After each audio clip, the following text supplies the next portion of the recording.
Salut les alchimistes, bienvenue dans cette vidéo. On vous parle de la V2 et cette fois-ci on vous parle de la gestion des décors. Alors quels sont les changements pour cette V2? Eh bien vous allez voir le nombre de décors ainsi que la façon de les poser.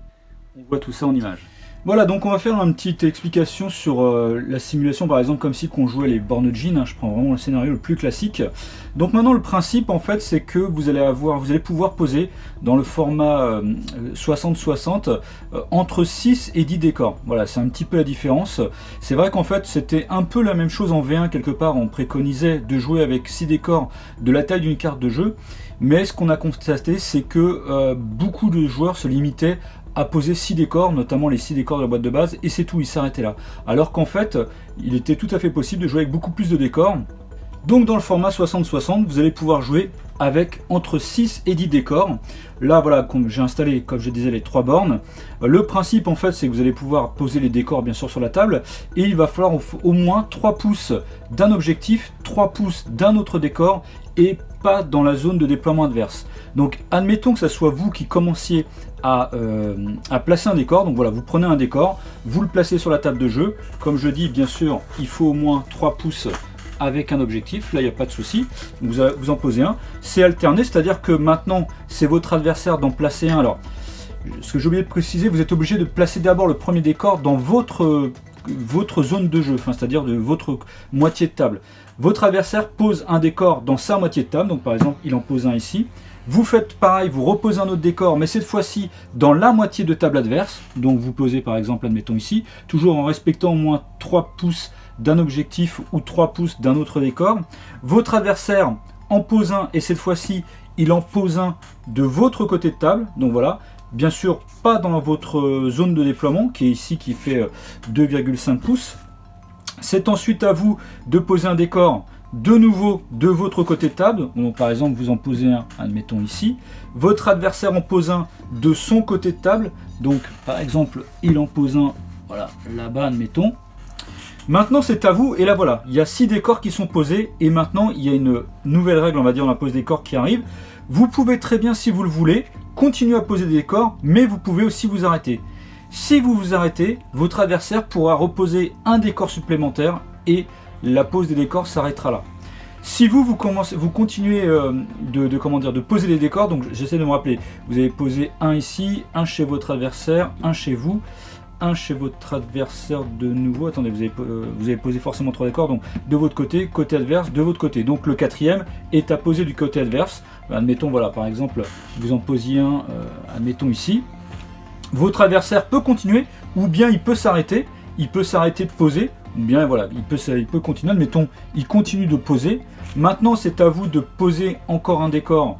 Là, vous pouvez le poser maintenant de votre côté. Je ne sais pas, vous avez bien compris, c'est que vous posez un décor de votre côté, un décor ensuite du côté adverse, de votre côté du décor adverse, et votre adversaire fait la même chose. Donc là, vous pouvez en poser un encore de votre côté, admettons, vous le posez là. Voilà, ou même, admettons, vous vous arrêtez. Votre adversaire dit, il peut continuer de poser un décor, ou bien il peut s'arrêter, et il décide de s'arrêter. Voilà, donc, pour récapituler, vous allez pouvoir poser au minimum 6 décors, et au maximum 10 décors, sachant qu'à partir du 7e décor posé, vous ou votre adversaire, ça dépend qui commence à poser, pourra s'arrêter, et dans ces cas-là, le joueur adverse peut continuer de poser un décor supplémentaire, et on arrête là. Voilà, donc du coup là, comme vous le voyez, il y a 8 décors posés sur la table. Après, ce qui est préconisé, c'est vraiment d'essayer de varier un petit peu les décors, aussi bien en termes surtout en termes de taille, parce que c'est ce qui va un peu protéger les figurines taille 2, les tailles 3 aussi. Donc vraiment c'est d'avoir des décors un peu de taille 1, voilà, comme un peu ce type de hauteur, des décors de taille 2, voilà, comme un peu ce type de hauteur, et puis par exemple des tailles 3, voire des tailles 4. C'est essayer d'un peu équilibrer tout ça, voilà, de manière à ce que ça se fasse une belle répartition sur la table.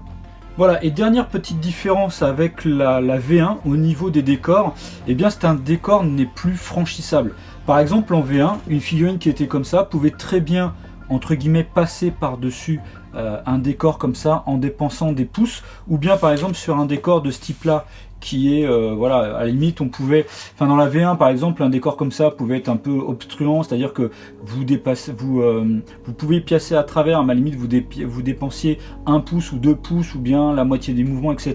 Là non, le décor il est comme ça, vous ne pouvez plus passer au travers, vous êtes obligé de le contourner. Voilà, tout comme vous ne pouvez pas passer par-dessus un décor, vous arrêtez sur un décor. Voilà, par exemple un décor comme ça, c'est pareil, en V1, eh bien il était possible de passer par-dessus. Là non, vous êtes obligé de le contourner. Voilà, c'est ce qui change un petit peu aussi au niveau de la règle des décors. Voilà, une fois que les décors sont posés, eh bien on passe à la pose des composants. Donc celui qui commence à poser les composants, c'est celui qui n'a pas commencé à poser les décors. Donc là, admettons que vous soyez un joueur, je sais pas moi, Kaliman, que vous ayez des pions voilà, hauts, et que votre adversaire soit un joueur Orlok par exemple. Donc c'est lui qui commence à poser.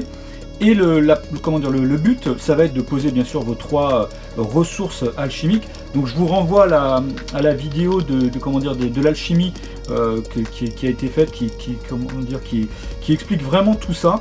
Le truc en fait, c'est qu'il va falloir vous poser au moins une ressource du côté adverse. Donc vous pouvez très bien commencer du côté adverse, comme vous pouvez commencer chez vous. Donc là, comme je dis, c'est le joueur qui est en face de vous qui commence à poser. Donc voilà, il pose une ressource, et il le pose sur le décor entier. Contrairement à la V1, comme on l'expliquait dans la vidéo de l'alchimie, c'est plus à un endroit exact en fait des décors, c'est vraiment sur l'entièreté du décor. Donc voilà, par exemple, il pose ici. C'est à vous de poser, admettons vous posez par exemple ici. Votre adversaire peut poser chez vous ou peut continuer de poser chez lui. Admettons, il pose ici. Vous posez toujours de votre côté. Votre adversaire, par exemple, pose ici. Et là, vous en avez posé 2 de votre côté. Vous êtes obligé de poser une ressource du côté adverse. Là, par exemple, vous le posez ici. Voilà, donc la pose des ressources alchimiques est terminée. Voilà, j'espère que cette vidéo vous a plu. N'hésitez pas à la liker, à la commenter. Et n'oubliez pas, bien sûr, le mot à crier très très fort. Alchimie!